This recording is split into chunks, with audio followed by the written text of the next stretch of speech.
Жамбылдық Қаршадай бала білім бәсекесінде топ жарып жүр. Небәрі 7 жастағы жеткіншек халықаралық байқауларда да көзге түсіп үлгерген. Дарынды оқушымен әріптесіміз тілдесіп қайтқан еді. Сюжет көрейік. 78 азайту 72, қосу 92, азайту 72.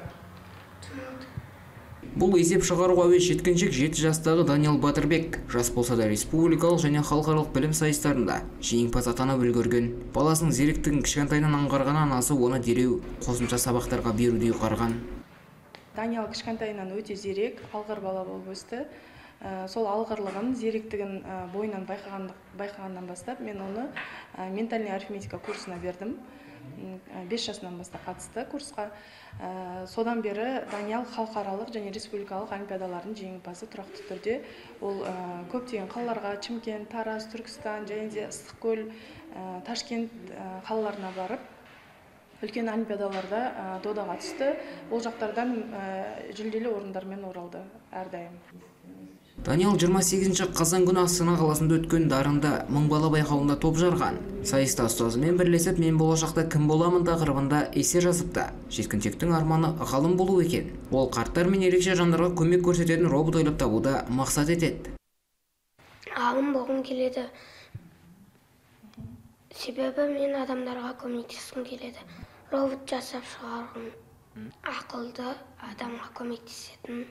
Бүгінде Даниал Әбу-Насыр әл-Фараби атындағы жеке меншік мектепте білім алады. Мұнда оқушылар күнделікті сабақтан тыс өзге де үйірмелерге қатысады. Тіпті тапсырмасын білім ошағында орындап қайтады екен. Ал кейіпкеріміздің сыныбында 12 оқушы бар. Оларға 21 жылдық тәжірибесі бар ұстаз Назима Даутбаева жетекшілік етеді. Мұғалімнің айтуынша Даниал мақтан тұтарлық шәкірт.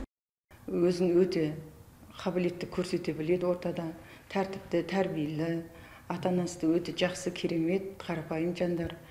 Ізденімпаз, және есеп сабағы математикаға өте тез, жылдам есеп шығарады, шапшаң, және есте сақтау қабілеті өте жоғары. Басқа оқушыларға қарағанда өзі дарынды ерекше бала деп айта аламын. Әрбір ұстаздың жемісі деп айтуға болады. Осындай шәкірттеріміз көп болсын.